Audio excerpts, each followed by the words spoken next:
전도제자훈련원에서 사역하고 있는 오늘의 말씀지기 강경수 간사입니다. 오늘을 살아가는 우리에게는 소망도 있지만 절망도 있습니다. 사도 베드로의 편지를 받은 성도들에게도 많은 어려움이 있었고 하나님께서는 사도 베드로를 통하여 그들에게 말씀하셨습니다. 그것은 고난 중에도 소망이 있다는 것입니다. 오늘은 개론적으로 베드로전서의 말씀을 살펴보므로 그 소망의 길을 묵상하며 하나님의 말씀에 귀 기울이는 시간 되기를 원합니다.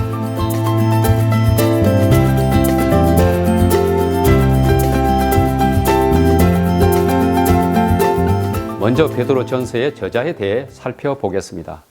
본서에서 밝히는 대로 저자는 사도 베드로입니다. 전통적으로도 그렇게 알려져 있습니다. 어부 출신이라는 것에 비해서 서신의 문체가 너무 세련되었다고 의문을 제기하는 사람들이 많습니다. 그러나 당시 갈릴리 지역에서는 아람어, 히브리어, 헬라어가 모두 상용되었습니다. 베드로도 역시 새 언어를 사용하는데 문제가 없었을 것입니다. 또한 헬라어에 능통한 헬라인 실와노, 즉 사도 바울의 동역자 실라가 베드로와 함께 했다고 5장에서 말하고 있습니다. 저자인 베드로는 주님의 말씀에 언제나 먼저 반응했지만 실수가 많은 사람이었습니다. 심지어 3번이나 주님을 부인하고 저주까지 하며 도망간 적이 있습니다. 즉 자신의 말대로 살지 못했던 연약한 존재였습니다.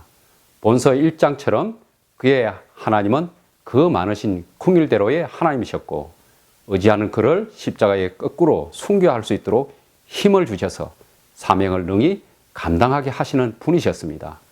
이제 본서의 기록 연대와 시대적 배경, 수신자에 대해 살펴보겠습니다. 베드로 전서의 기록 연대는 로마 대화재 사건이 일어났던 AD 64년과 베드로가 순교한 AD 68년 사이로 추정됩니다. 베드로 전서의 수신자는 1장에서 밝히는 대로 아나톨리안 반도, 즉 현재 터키 북부 지역에 흩어진 나그네들입니다.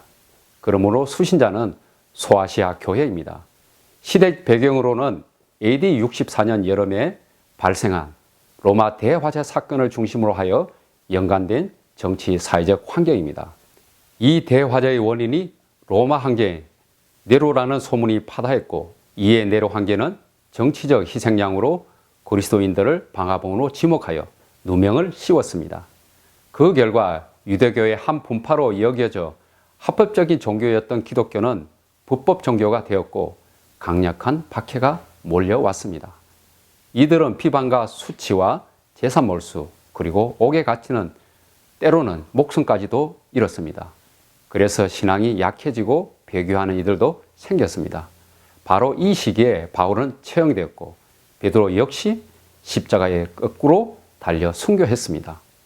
그리스도의 십자가 앞에서 도망갔던 베드로는 다시 돌아와 이런 배경 가운데 참된 증인으로 사도로 오늘날 터키 북부 지역에 속한 소아시아 교회에 이 편지를 보낸 것입니다. 이런 변화의 뒤에는 주님의 함께 하심과 부활의 확실성이 있습니다. 베드로 전서의 주제는 고난 중의 소망입니다. 이 주제는 저자인 사도 베드로의 삶과 깊은 연관을 가졌습니다. 고난과 소망에 대한 가장 생생한 경험을 한 사도는 베드로입니다. 예수 그리스도의 십자가를 전후해 그의 모습은 생생하게 대립됩니다. 그런 그가 쓴 본서의 주제는 편지 전체를 관통하며 고난 가운데 여전히 소망이 있다고 강조하며 외칩니다. 즉 하나님은 역사의 주관자이시기 때문입니다. 본서는 죽음, 조롱, 박해 그리고 사단의 공격이 격렬한 현실의 한가운데에서 그리스도인으로서 과연 어떻게 살아야 하는가라는 주제를 다룹니다. 이런 배경 속에서 믿는 자들이 의지하는 예수 그리스도는 과연 어떤 분인가 하는 것은 매우 중요한 문제였습니다. 그래서 편지 전체에 걸쳐 예수님을 믿는 자들의 소망, 구원자, 따라야 할 모범, 그리고 주로 소개합니다. 본서의 내용을 살펴보면 먼저 구원받은 그리스도인의 정체성을 다룹니다. 나는 누구인가라는 질문이 나는 어떻게 살아야 하는가를 결정합니다.